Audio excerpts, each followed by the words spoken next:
Allahabad high court ने कहा कि महिलाओं का सम्मान करने वाले देश को ही सभ्य देश कहा जा सकता है। मुसलमानों को स्वयं ही एक पत्नी के रहते दूसरी से शादी करने से बचना चाहिए।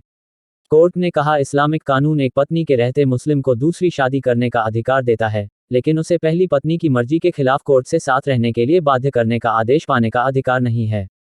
हाईकोर्ट ने कहा कि पत्नी की सहमति बगैर बिना बताए दूसरी शादी करना पहली पत्नी के साथ क्रूरता है।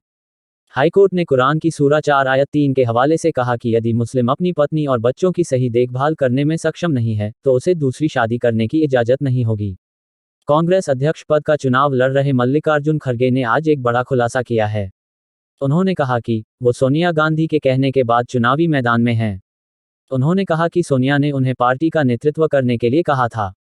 उन्होंने कहा कि कांग्रेस अध्यक्ष ने उन्हें अपने घर बुलाया था और पार्टी की अगुवाई करने के लिए कहा। अध्यक्ष का चुनाव लड़ रहे कांग्रेस नेता ने बताया कि वो इसके लिए तैयार हो गए क्योंकि गांधी परिवार का कोई भी सदस्य चुनाव लड़ने के लिए तैयार नहीं था, और सोनिया गांधी को सुनना हमारा कर्तव्य है, जिनके पास 20 साल तक पार्टी के शीर्ष पर रहने का अनुभव है। उत्तर प्रदेश के मुख्यमंत्री योगी आदित्यनाथ के निर्देश पर शासन ने मुजफ्फरनगर में बड़ा एक्शन लिया है। गंभीर अनियमितता के आरोप में मुजफ्फरनगर की नगर पालिका अध्यक्ष अंजू अग्रवाल को पद से हटा दिया गया है। पहले इनके वित्तीय अधिकार छीने गए थे और अब उनको बर्खास्त कर दिया गया है। आज सैफई में उत्तर प्रदेश के पूर्व मुख्यमंत्री एवं पूर्व रक्षा मंत्री और समाजवादी पार्टी के संस्थापक मुलायम सिंह का अंतिम संस्कार पूरे राजकीय सम्मान के साथ किया गया, जिसमें उत्तर प्रदेश के मुख्यमंत्री योगी आदित्यनाथ, दोनों उप मुख्यमंत्री केशव प्रसाद मौर्य, ब्रजेश पाठक, रक्षा मंत्री राजनाथ सिंह, सपा सांसद जयाप्रदा, अभिनेता अभिषेक बच्चन, उद्योगपति अनिल अंबानी, सुब्रत राय सहारा, भाजपा सांसद वरुण गांधी, राजनेता शरद यादव, छत्तीसगढ़ के सीएम भूपेश बघेल व योग गुरु बाबा रामदेव ने भी समाजवादी नेता के अंतिम दर्शन कर उन्हें श्रद्धांजलि दी। उत्तर प्रदेश में हो रही अत्यधिक वर्षा से बाढ़ की स्थिति गंभीर बनी हुई है।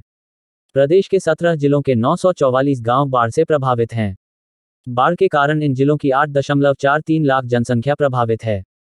मुख्यमंत्री योगी आदित्यनाथ ने अत्यधिक वर्षा से प्रभावित जिलों के जिलाधिकारियों को पूरी तत्परता से राहत कार्य संचालित करने के निर्देश दिए हैं। भारतीय सड़क कांग्रेस (IRC) ने राजमार्गों के निर्माण में नई चीजों और नवीनतम तकनीकों के इस्तेमाल को मंजूरी दी है। इनमें लाल मिट्टी, geotextile, neutralised metallurgical slag, phosphogypsum waste material आदि शामिल हैं। सड़क परिवहन एवं राजमार्ग मंत्रालय के लिए नेशनल मास्टर प्लान पोर्टल तैयार कराया जा रहा है। पीएम गतिशक्ति इनिशिएटिव के तहत इस पोर्टल में रेलवे, दूरसंचार, पर्यावरण एवं वन समेत अन्य मंत्रालयों के डाटा भी अपलोड किए जाएंगे ताकि भूमि और वन विवरण की अपलोड की गई रिपोर्ट के आधार पर राष्ट्रीय राजमार्ग परियोजनाओं की DPR तैयार करने में मदद मिल सके। बेलारूस के एक बयान से यूक्रेन युद्ध एक खतरनाक मोड़ पर पहुंच गया है। दरअसल बेलारूस के राष्ट्रपति अलेक्जेंडर लुकाशेंको ने कहा है कि वह रूसी सेनाओं को अपने देश में बैरक बनाने के लिए जमीन प्रदान करेंगे। उनका यह बयान ऐसे समय आया है जब रूस ने यूक्रेन में मिसाइलों से हमला कर युद्ध को भयावह बना दिया है। राष्ट्रीय स्वयंसेवक संघ की प्रतिवर्ष होने वाली अखिल भारतीय कार्यकारी मंडल की बैठक इस वर्ष प्रयागराज में 16 से 19 अक्टूबर तक होगी। इसमें संघ रचना के सभी 45 प्रांतों के प्रांत संघचालक, कार्यवाह व प्रचारक शामिल होंगे। इसमें सर संघचालक मोहन भागवत भी शामिल होंगे। उनके अतिरिक्त सरकार्यवाह दत्तात्रेय होसबाले, सभी सह सरकार्यवाह व अन्य अखिल भारतीय अधिकारी, कार्यकारिणी भी मौजूद रहेंगे।